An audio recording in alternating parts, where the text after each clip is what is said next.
Saya yakin dan percaya bahwa gerakan adik-adik ini adalah gerakan untuk menuju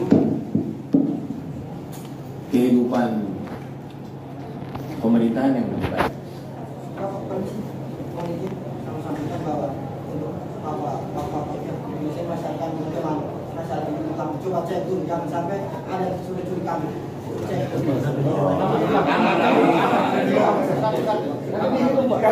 Jadi selama adik-adik tidak melakukan perbuatan yang memunculkan tindak pidana, itu tidak ada yang bisa kami lakukan. Yang bisa kami lakukan hanya mengawal kegiatan adik-adik.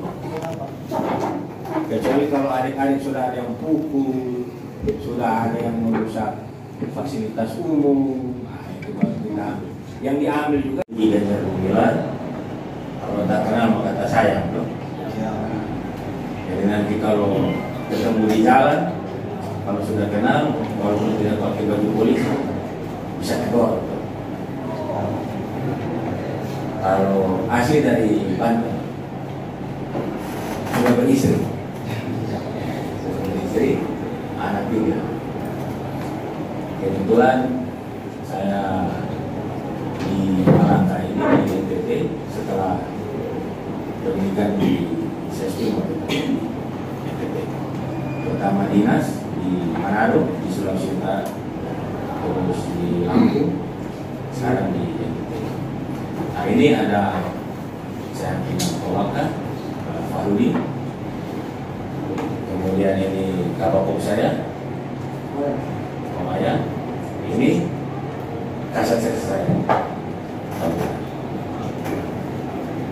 Nah, silakan saya beri kesempatan kepada adik-adik apa yang mau disampaikan kami dengar.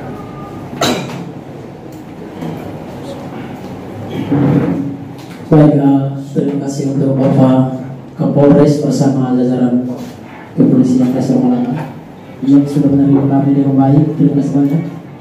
Kita berikan aplaus dulu kepada Kapolres bersama kami. Ini suatu kehormatan bagi kami dan ini sangat luar biasa. Saya selaku ketua umum, perkenalkan sedikit, saya Fendi Mere. Dari kehadiran kami di sini bukan untuk membuat kericuan. Ada beberapa poin yang ingin kami sampaikan. Tadi ada beberapa yang sudah kami sampaikan di depan. Poin inti yang ingin kami bawa di sini yang pertama terkait dengan dugaan kasus korupsi dana bantuan rumah Pak Seroja yang diberikan oleh pemerintah pada tahun 2021 senilai 57,5 miliar. Ya, APBN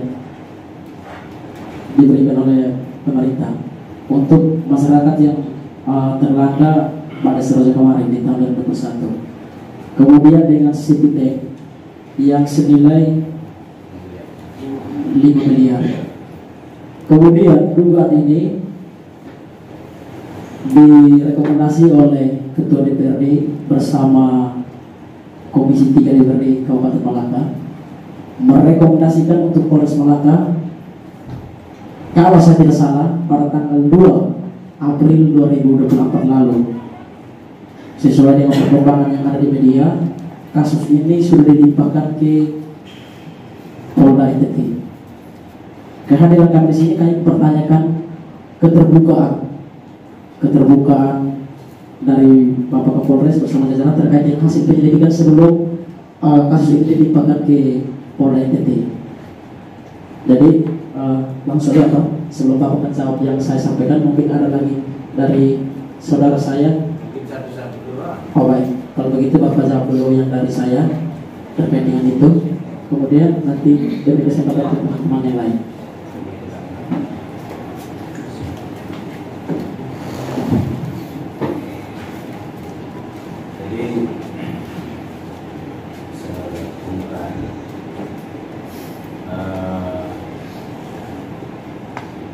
Penyelidikan memang berawal dari masyarakat.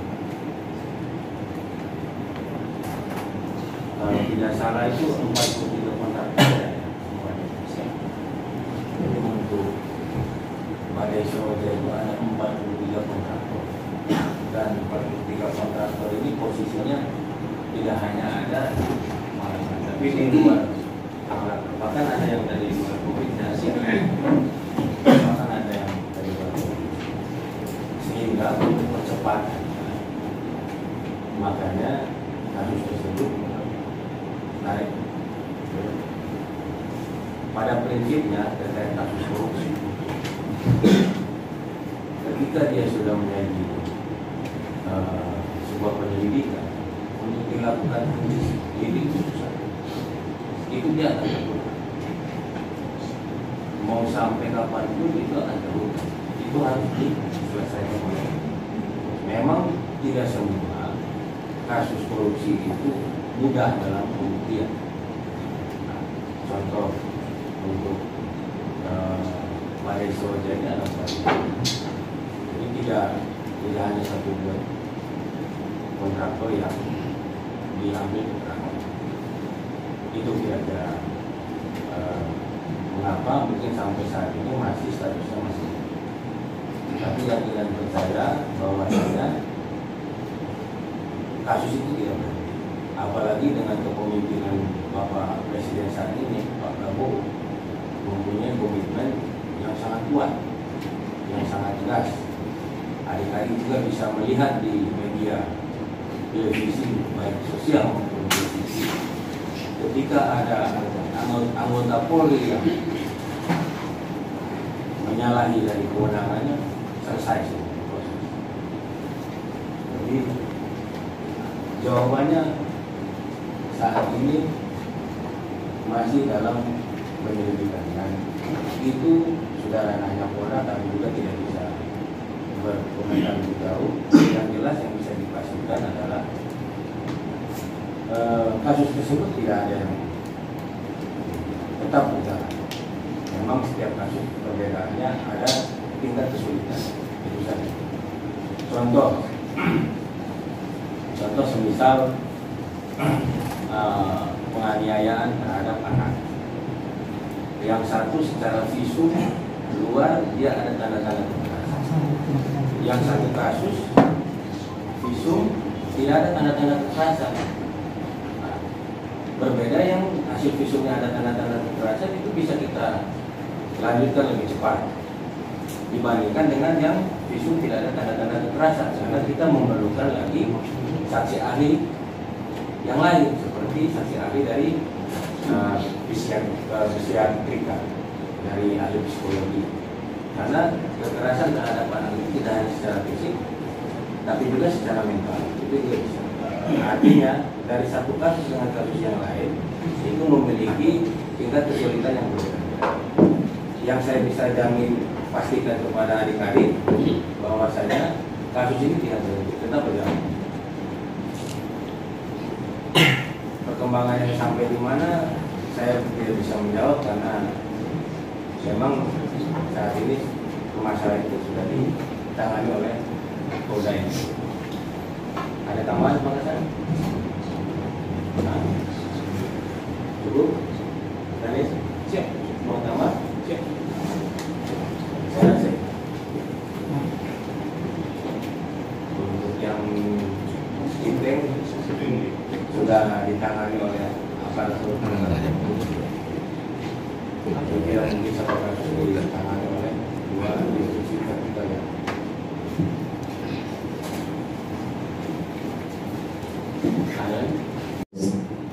Izin satu pertanyaan tadi. Sebelumnya izinkan saya untuk memperkenalkan nama saya bersama Gusti Sopiro, biasa disapa Gusti. Tadi Bapak sampaikan secara struktur bahwa kita memahami bahwa kasus ini sudah ada ke Polda NTB, kita paham soal itu. Tetapi poin daripada ingin kami tanyakan kepada Bapak Kapolres, berdasarkan hasil investigasi ini, kami menemukan bahwa ada bangunan-bangunan yang tidak dibangun secara keseluruhan. Itu yang terbukti. Maka dari hari ini kami datang bahwa kasus ini juga pernah pernah ditangani oleh Polres Melaka sebelum berkas-berkas itu dilimpahkan ke Polda NTT. Oleh karena itu kami ingin meminta penjelasan secara terperinci terkait kasus ini yang sudah pernah diselidiki oleh Polres Melaka. Karena kita lihat dari deadline waktunya agak cukup lama tuh. Minimal memberikan kami gambaran sehingga kami juga bisa memahami. Karena hari ini kami dari Kema sudah melakukan investigasi dan ada temuan itu. Jadi kami ingin mencocokkan data saja dengan Bapak Kapolres sebagai selaku pimpinan kepolisian di Resor Melaka. Demikian, terima kasih. Baik, adik siapa namanya? Gusti. Kalau mencocokkan itu berarti muatannya bukan penegakan hukum. Ini kan kita sudah masuk di ranah penegakan hukum. Itu sudah masuk ke materi penyelidikan dan penyidikan. Jadi biarkan kasih kesempatan untuk penyidik kerja. Kalaupun ada data ataupun temuan-temuan baru, silakan diberikan, disampaikan untuk melengkapi data-data yang ada. Siapa tahu data itu memang belum ada dan belum ada untuk mempercepat proses penanganan. Jadi bahasanya bukan mencocokkan. Kalau memang adik-adik ada datanya, silakan kasih ke kami. Nanti kami akan serahkan ke Polda, berkoordinasi dengan Polda. Itu jawabannya. Kalau mencocokkan ini bukan bagian dari penegakan hukum. Karena hukum ini, penegakan hukum ini mencari kebenaran. Mencari kebenaran yang sehati-hatinya untuk menghadirkan rasa keadilan di tengah-tengah masyarakat. Itu tujuannya. Dan kalau kami ada yang coba-coba bermain, adik-adik sudah banyak lihat di televisi, banyak polisi yang coba-coba bermain, semua lewat semua, pecah semua, PPDH semua. Jadi itu bisa disampaikan kepada adik. Kalau ada temuan, silakan.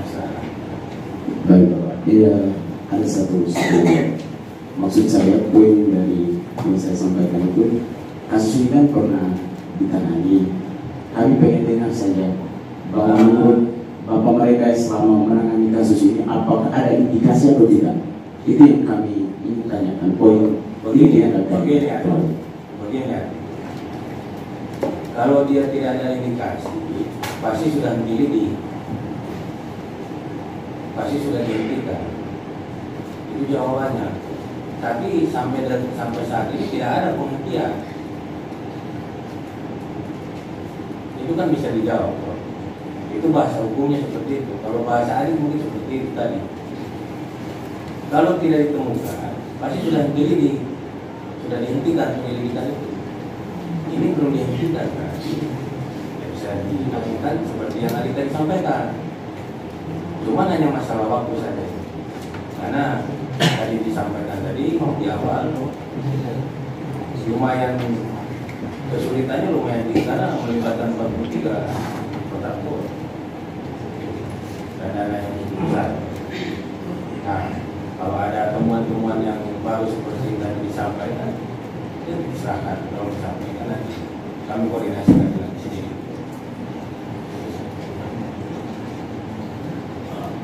Juga Pak. Polres. Jadi, sudah menjelaskan terkait dengan apa yang ditanya oleh saudara Gusti. Jadi, yang terakhir. Baik, selamat siang kita semua, terutama kepada Bapak Kapolres.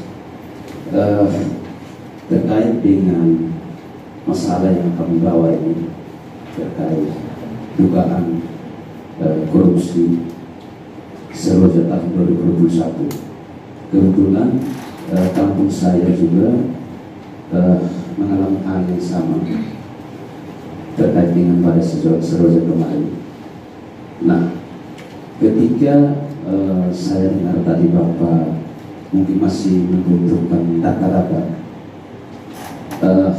jika ada waktu saya bisa tumbuh di Desa Fakoi, Kecamatan Melaka Barat, karena yang terjadi di sana saat ini Bapak,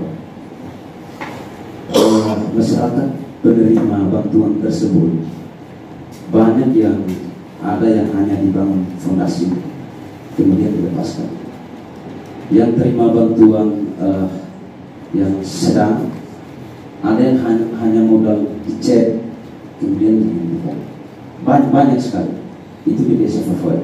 Kalau besok ada waktu, penyidik ada waktu, saya bisa tunjukkan supaya kita sama-sama selidiki, karena banyak sekali masyarakat yang sampaikan hal ini untuk diselidiki, karena masyarakat merasa tidak puas, banyak rumah yang tidak tuntas dikerjakan, sehingga kalau boleh silakan kita sama-sama di sana di Desa Fakoi, karena terjadi banyak sekali. Lalu yang berikut, karena tadi Bapak sempat sampaikan bahwa sejauh ini ada 43 kontraktor, kami minta kalau boleh sampaikan siapa orang itu, sehingga kita bisa tahu dan kita tahu kinerja daripada Bapak mereka sudah sampai. Jadi begini adik, ini sudah dilimpahkan ke Polda, berkas sudah di sana. Untuk perkembangannya sudah bukan lagi penyelidikan di Polres Malaka. Satu itu yang perlu dipahami. Jadi mungkin adik sering mendengar dialog-dialog hukum di media elektronik, Kompas TV dan lain sebagainya. Ada bahasa begini, termasuk KPK, termasuk lawyer, karena itu ditangani oleh kolega kami dan kami tidak menangani itu. Ya, secara etik kami tidak membahas. Tapi tidak seperti itu. Saya berusaha menjelaskan kepada adik seperti tadi saya sampaikan. Pertama, seperti tadi, kalau ini tidak ada indikasi, pasti yang dilidik. Terus mengenai bukti-bukti, bukannya polisi tidak datang di sana, pilihan di sana. Karena itu, kalaupun ada kerugian dan lain sebagainya, itu harus ahli. Adik, kalau polisi yang bilang tak bisa, seperti contoh korupsi kerugian negara sekian, itu tak bisa. Misalnya polisi bilang kerugian negara 500 juta, itu di pengadilan pasti kalah. Kalau polisi yang bilang, tapi kalau ahli yang bilang terkait kerugian negara itu ada PPKP. Itu yang lembaga resmi yang menghitung kerugian negara. Ini kan berproses tadi, mulai dari data-data dokumen, mulai dari bangunan fisik, itu proses itu tidak, apalagi ini jumlahnya sangat banyak. Bisa saja kami turun, tapi bukan penyidik yang turun, bisa saja saya turun, saya melihat, akan saya sampaikan kepada. Tapi pada intinya yang berhak menilai kerugian negara itu bukan polisi, ada ahlinya. Untuk menghitung kerugian negara yang seperti yang bilang, ada fondasinya, cuma fondasinya, ada yang ininya cuma dicek saja. Itu tidak boleh kata polisi di dalam berkas perkara, tidak boleh kata polisi. Tapi polisi meminta keterangan ahli terkait.